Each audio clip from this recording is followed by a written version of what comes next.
mga ka-chorba. Kapit tayo.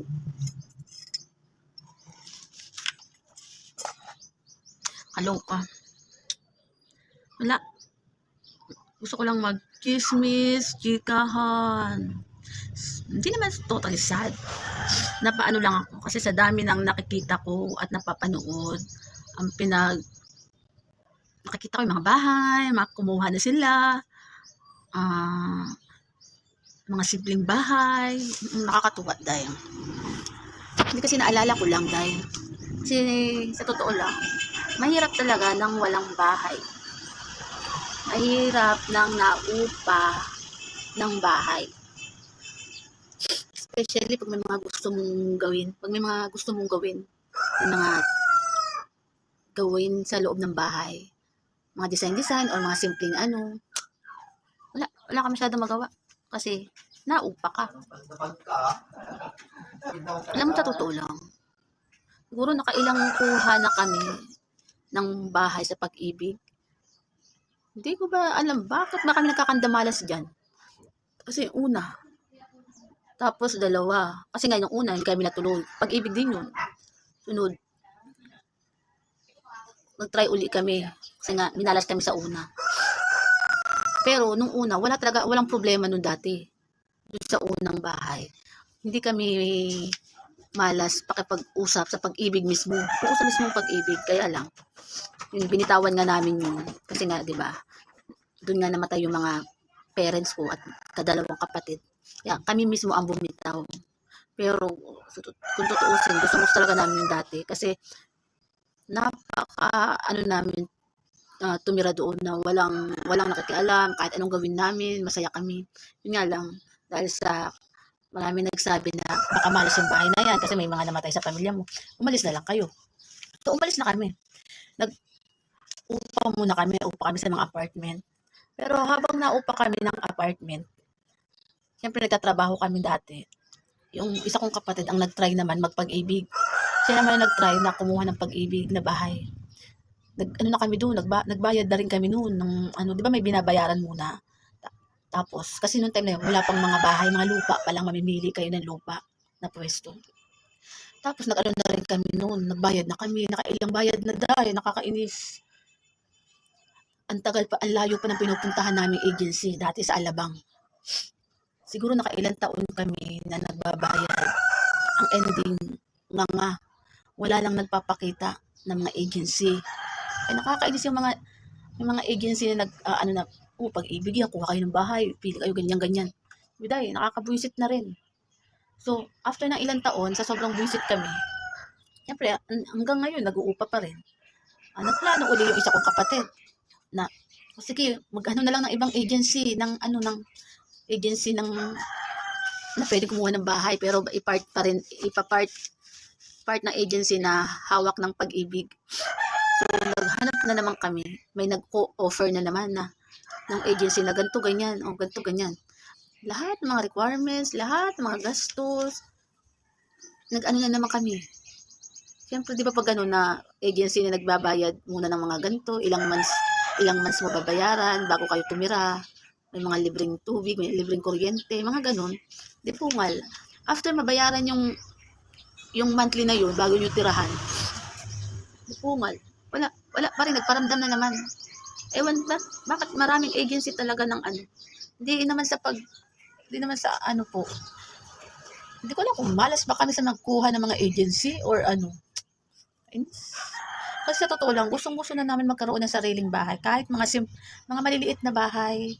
Yung tipong talagang kahit magbayad ka ng magbayad monthly, at least sariling bahay nyo na yan. Diba? Ayun po ang napakasarap. Buti na lang yung isa kong kuya. Meron na silang bahay. Yun naman yun, may nakilala sila noon. May kaibigan sila na member ng Pag-ibig. Kaya, ayun ang sa kanila, tumulong.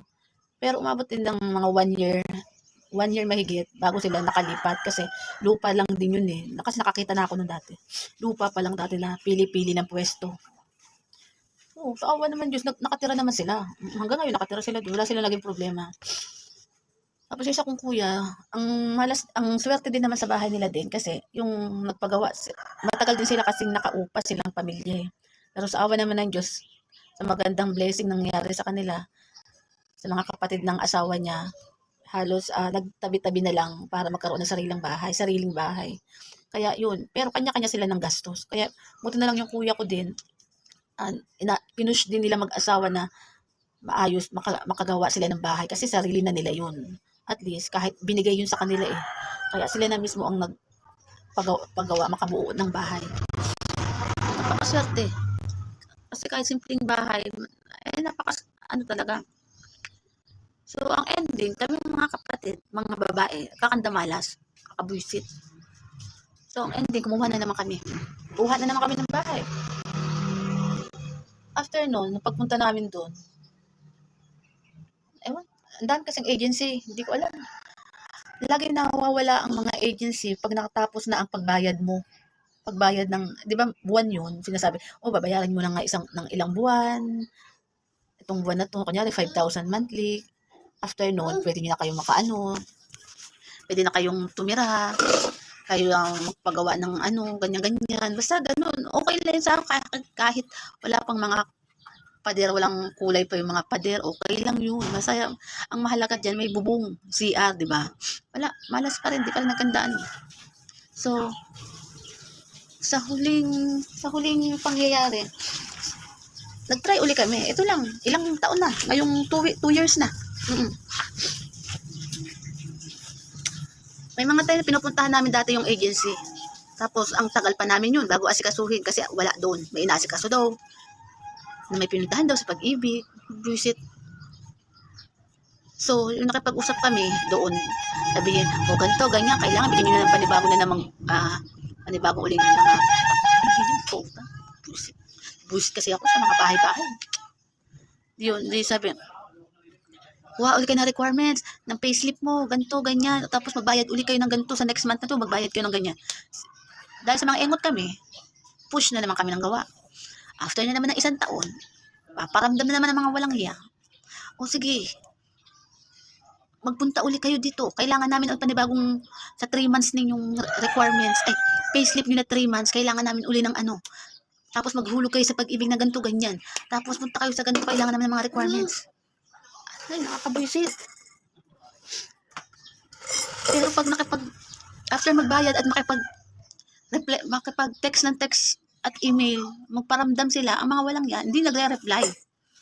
Kahit try na ang email, ang messenger, ang cellphone, tatawagan, mga walang ya, wala naman nagre-reply. Kaya sabi ko, visit na yan. Mas maganda na lang makahanap na lang talaga ng kahit lupang bahay. Yung kahit mga simpleng bahay, kung may mga binibenta man, okay na yan. Kaya dumaan na lang sa mga agency ng Pag-ibig, visit na yan. Pero so, sabi nila, mas maganda rin. Pero at sa totoo lang, maganda talaga yung direct sa Pag-ibig na mismo. Hindi lang namin kasi yun nga, yung na-try ko mismo dati. Mismo sa Pag-ibig ko yun, pero maganda. Kaya lang, yun nga, malas nga yung bahay. Kabuisit. Yun nga na maraming agency. Dahil maraming agency na naghahawak-hawak daw ng Pag-ibig, buisit. Wala rin palang kwenta. Di malaman kung mga scammer din eh. Na dami nakukuha mga pera. Sa totoo lang, sa mga dating pinuntahan namin na may mga nakakasama, dami din nagre-reklamo na hindi na nila nakukuhang pera. Kasi nagkipag-usap na sila sa agency na kunin na yung pera dahil i-stop na. Kahit naman kami ganun din. Pero ang ending, sinasabi nila na, wala na yung pinaka-anong may hawak sa inyo. Di ba yung parang ganun? Pag may nag-offer na, sige, dito kayo sa bahay, sa lupang ganito, mag-enjoy na, na kayo, pumili na kayo ng lupa ng pwesto. O, syempre, pag sa mismong tao, sila ang kikita. Kasi sila yung mag-o-offer doon sa isang agency na, meron po akong, dito, meron po akong hawak na tao na kukuha ng bahay. Ganyan-ganyan. Di ba may mga ganun? Visit. Totoo, nakakabisit na talaga. Sa dami ng mga nagagastos. So ngayon nga, itong huling nuhat namin, na ilan na 2 years, wala, pungal. Hindi pa rin sila nagpamdam. Kahit naman sino saan, yung mga magic na wala pa rin nagpaparamdam. Kasi lagi rin sila monthly nagbabayad na. Kasi kami, tapos na rin kami sa 5 months ata yung bayaran nun dati bago makapunta sa bahay na yun. Kasi napasyal na namin yung mga bahay na yun, pinasyalan na namin. Meron pa kaming sticker noon, karapatan mo na pwede ka nang pumunta dun sa bahay na yun. Aanuhin mo na, bibisitahin nyo na. Pero hindi pa kami pwedeng lumipat. Lahat naman kami, wala pa doon, hindi pa kami makalipat. Ang ending, Kaya sa sobrang visit ng mga kapatid ko rin, gusto na, wag na tayong pumunta, pungal.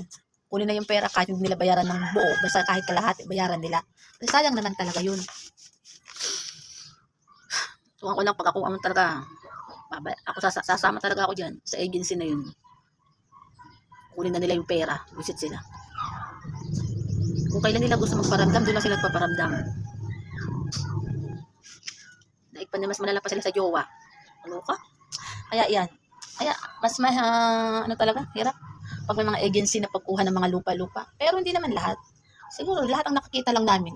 Mga agency na mga bahay-bahay. Nakaka-visit. Yun na, napachika lang ako. Kasi napanood ko lang yung mga bahay-bahay. Siyempre, nakakaingit din naman yan. Sa mga ganyan, sariling bahay, di ba?